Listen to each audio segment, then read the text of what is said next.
So yeah, we got one more Spider-Man video. You're only doing this because the other videos did good. Shut up. The only reason I'm doing this is because Leave me alone! alright.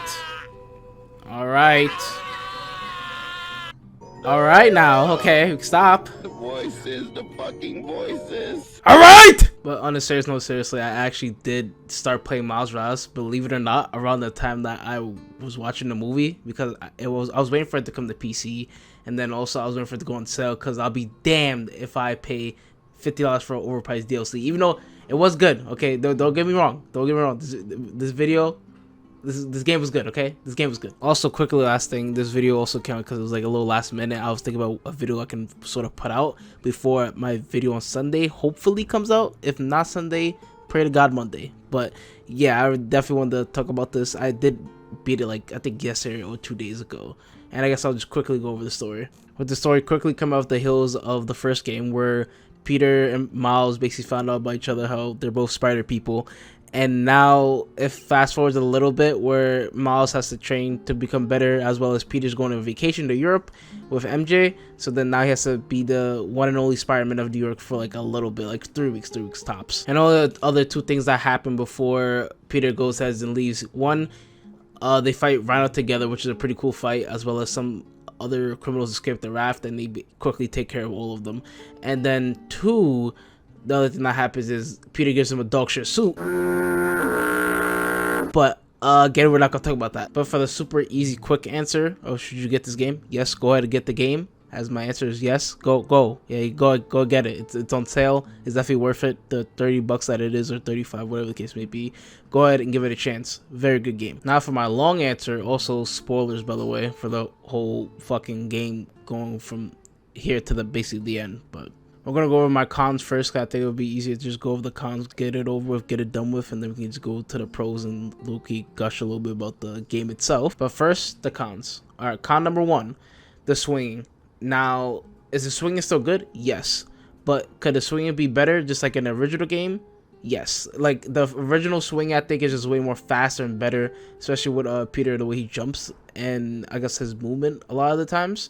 And also on top of that, I really don't like how I have to spend like a venom bar to like go faster in the air. I just think it doesn't make any sense. I know you can like regain it by certain abilities or just by combat and stuff like that, but I feel like it's just a waste. Like, I don't want to do that. Okay, con number two, with the combat, right? Okay, so with the combat, I don't really like how I feel personally like I'm a nerf version of Peter in the way that you fight, because one, I felt like you just have a whole bunch of less gadgets than in the first game. Also, a little side note, but like one of the powers where you have like little mannequins that fight for you, I thought that was a little lazy. It's like you could have replaced it either with Peter or with Miles as like one of the little holograms, especially because that was in the first game. It's basically the same fucking power, but just like a different skin for some odd reason. But anyways, with the combat again, I just felt like, again, it was like another version. I didn't have like, I guess, like double takedowns, which I thought was a bit dumb. And I'll get to the pros of the combat in a little bit, but for now, that's just some of the cons I thought about that. But another con that I had was the story, right? Now, there's only some of the parts of the story where I thought it was a con. There's definitely a few pros I'll get into later with the story, but for now, we'll talk about the cons.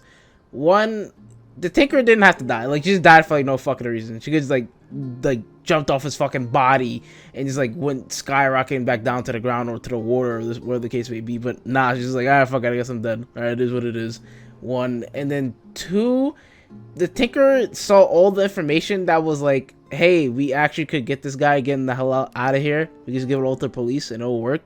And she's like, nah, I don't believe it's gonna work. Like, she didn't even give it a chance. Like, if she gave it a chance, right, and then like let it go through, she would have been fine. Like, I don't know why that she didn't want to go through with it. Like, all the information was right there to get him into jail. And then on top of that, with the side missions or the base missions, you literally were getting more information on the guy anyway. So it's like, what the fuck? But realistically, that's all my cons. So to go over the pros, right? Pro number one, the story. You see, now I had the con for the story, but also the pro. So with the story, I love the dialogue on top of the story. I was always entertained and really synced in whenever it was Miles and a prowler on the screen. Is definitely something I always wanted to see, as well as whenever he talked to his mom, or the little interesting conversations he'll have with Genki, or even when he's with the Tinker and they're both having like one-on-ones or they're having flashbacks, whatever the case may be, as well as having it all tie in together with the story and having it all make sense and having some callbacks from the beginning of the story, even the previous game. My second pro, the combat. Now, again, I just ragged on the combat, but I will admit some pros for the combat. The Venom shit is pretty phenomenal. I do like doing the Venom blast. I do like doing the Venom jumps. It all definitely connects well together. And in my opinion, it's just preference at that point, right? Realistically, it's probably just, this game felt a lot harder for me than the first game. Because I feel like I could just, like, if I'm ever in a like really bad jam, I could just gadget spam, or I could just double take down the whole fucking army, right? But in this game, I don't have any of that. I feel like it's a lot more bare bones. But, like, it also has a little bit options with it too, so I have more chance of survival, or the case may be, whether it be with the invisibility to like psych out the enemies, which again I wasn't using as much, but it definitely was still good. And then also on top of that, just like all the different variations of the Venom blast, which is also really amazing. And our last one should be pretty obvious for the pro, is the suits. The suits are always fucking amazing. I always love doing all the missions just to get the suits and having them all be pretty cool. It was only like, again, like 1 or 2 that were bad that I didn't like, but the rest were pretty much phenomenal, like from good to either phenomenal. Like, it was amazing. But that's all I really wanted to say. I just want to have a quick few thoughts and put up a good video before Sunday comes around. So I'll see you guys back on Sunday, as well as, again, thank you all for the support for the last like 2 videos. I do really appreciate it. Hope you guys have a good, wonderful day. Love you guys. Thank you. Like, comment, subscribe, and peace.